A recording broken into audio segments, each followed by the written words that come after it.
അഗസ്ത്യ മലനിരകളുടെ ചുവട്ടിൽ ശാന്തമായി ഉറങ്ങുന്ന സുന്ദരിയാണ് ബോണക്കാട്. അവിടെ കാടിനുള്ളിൽ ഒരേ സമയം ഭീതിദായകവും ത്രസിപ്പിക്കുന്നതുമായ കഥകൾ ഉറങ്ങുന്ന നിഗൂഢമായ ഒരു ബംഗ്ലാവുണ്ട്. പലപ്പോഴും സഞ്ചാരികൾ കേട്ടറിഞ്ഞ് ഇവിടെ എത്താറുണ്ടെങ്കിലും ഈ പ്രകൃതി സുന്ദരമായ പ്രദേശത്തെക്കുറിച്ച് അധികം ആളുകൾക്കും അറിയില്ല എന്നതാണ് സത്യം. തിരുവനന്തപുരത്തും പരിസര പ്രദേശങ്ങളിലുമുള്ളവർക്ക് വൺ ഡേ ട്രിപ്പ് പോകാൻ പറ്റിയ ഏറ്റവും മികച്ച ഒരു സ്ഥലമാണ് ബോണക്കാട്. ബോണക്കാട് ചെക്ക് പോസ്റ്റ് കഴിഞ്ഞ് 12 കിലോമീറ്ററോളം കാട്ടിലൂടെ യാത്ര ചെയ്തു വേണം ബംഗ്ലാവിലെത്താൻ. ബംഗ്ലാവ് തുടങ്ങുന്നിടത്ത് കാട് വഴിമാറുന്നു. ബംഗ്ലാവിനടുത്ത് നിൽക്കുന്ന ഭീമൻ ക്രിസ്മസ് ട്രീ ദൂരെ നിന്ന് തന്നെ കാണാം. ബംഗ്ലാവിന്റെ സ്ഥാനം മനസ്സിലാക്കുന്ന അടയാളമാണ് ഈ മരം. കൂടാതെ തൊട്ടരികിലായി ഒരു ദേവദാരുവും ഒരു കാറ്റാടി മരവുമുണ്ട്. ഈ സുന്ദരമായ ഭൂപ്രകൃതിക്കും പറയാനുണ്ട് ചില നിഗൂഢ കഥകൾ. കേരളത്തിലെ നിഗൂഢതകൾ നിറഞ്ഞ പ്രദേശങ്ങളുടെ പട്ടികയിൽ ഒന്നാമതാണ് ബോണക്കാട് ബംഗ്ലാവും ബംഗ്ലാവിനെ ചുറ്റിപ്പറ്റി പ്രചരിക്കുന്ന കഥകളും. ഏകദേശം 140 വർഷങ്ങൾക്ക് മുൻപ് ബ്രിട്ടീഷുകാർ ഉണ്ടാക്കിയ തേയിലത്തോട്ടങ്ങളാണ് ബോണക്കാടിന്റെ പ്രധാന ആകർഷണം. ബോണക്കാട് ബംഗ്ലാവ് എന്ന് കേൾക്കുമ്പോൾ തന്നെ പലരുടെയും ചിന്തകളെ കീഴ്പ്പെടുത്തുന്നത് ബംഗ്ലാവിനെ ചുറ്റിപ്പറ്റിയുള്ള പ്രചരിക്കുന്ന പ്രേതകഥകളാണ്. എന്നാൽ നൂറ്റാണ്ടുകളുടെ ബ്രിട്ടീഷ് ചരിത്രം പറയാനുണ്ട് ഈ ബംഗ്ലാവിന്. 1850കളിലാണ് ബ്രിട്ടീഷുകാർ ബോണക്കാട് എസ്റ്റേറ്റ് നിർമ്മിക്കുന്നത്.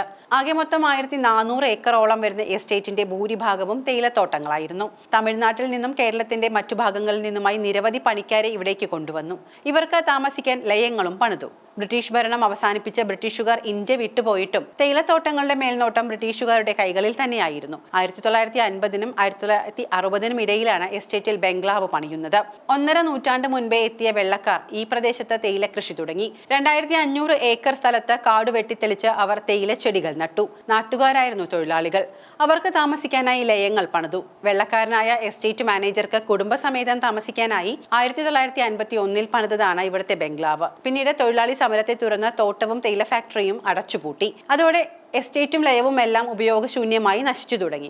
ഇന്ന് സാമൂഹിക വിരുദ്ധരുടെ കൈപ്പണികൾ നിറഞ്ഞ വെറും ഒരു അസ്ഥിക്കൂടം മാത്രമാണ് ഈ ബംഗ്ലാവ്. പുളിച്ച തെറികളും കേട്ടാലറയ്ക്കുന്ന തരം പ്രയോഗങ്ങളും കൊണ്ട് സമൃദ്ധമാണ് ബംഗ്ലാവിന്റെ ചുവരുകൾ.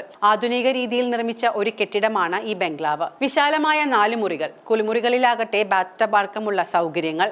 കിടപ്പുമുറിയിലും സ്വീകരണ മുറിയിലും പാശ്ചാത്യ രീതി അനുസരിച്ച് തീകായാനുള്ള നെരിപ്പോട് കാണാം. തറയാകട്ടെ മൊസൈക്ക് പാകിയാണ് നിർമ്മിച്ചിരിക്കുന്നത്. ബംഗ്ലാവിനുള്ളിലെ പെൺകുട്ടിയുടെ പ്രേതം വിജനമായതും ഉപേക്ഷിക്കപ്പെട്ടതുമായ മറ്റേത് സ്ഥലം എന്നതുപോലെ ബോണക്കാടിനെ ഈ നിഗൂഢ ബംഗ്ലാവിനെ കുറിച്ചും ഭീതി ഉണർത്തുന്ന പല കഥകളും പ്രചരിക്കുന്നുണ്ട്. അതിലൊന്നാണ് ഈ പ്രേതകഥ.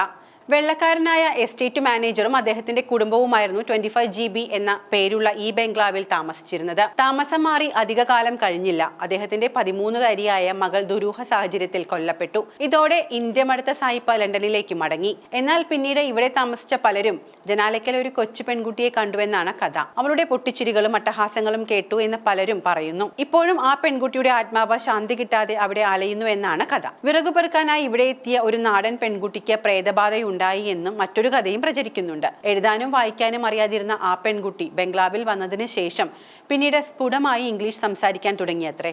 എന്നാൽ അതിനുശേഷം കുറച്ചു കാലമേ ആ പെൺകുട്ടി ജീവിച്ചിരുന്നുള്ളൂ എന്നത് കഥയോ കെട്ടുകഥയോ. അനേകം കഥകൾ പ്രചരിക്കുന്നുണ്ടെങ്കിലും അവയൊന്നും സത്യമല്ല എന്നാണ് നാട്ടുകാരടക്കമുള്ള ഭൂരിപക്ഷം പേരുടെയും അഭിപ്രായം. ബംഗ്ലാവ് കാണുമ്പോൾ തന്നെ അറിയാം സാമൂഹിക വിരുദ്ധർ അവിടെ എത്രത്തോളം അഴിഞ്ഞാടുന്നു എന്ന കാര്യം. മറ്റുള്ളവരെ ശ്രദ്ധ തിരിക്കാൻ വേണ്ടി ഇവർ പറഞ്ഞു വരുത്തുന്ന കെട്ടുകഥകൾ മാത്രമാണ് എന്നാണ് അധികവും പറയാറുള്ളത്. എന്തൊക്കെയിരുന്നാലും ഈ കഥകൾക്ക് പിന്നിലെ സത്യം എന്താ എന്ന് ആർക്കും അറിയില്ല.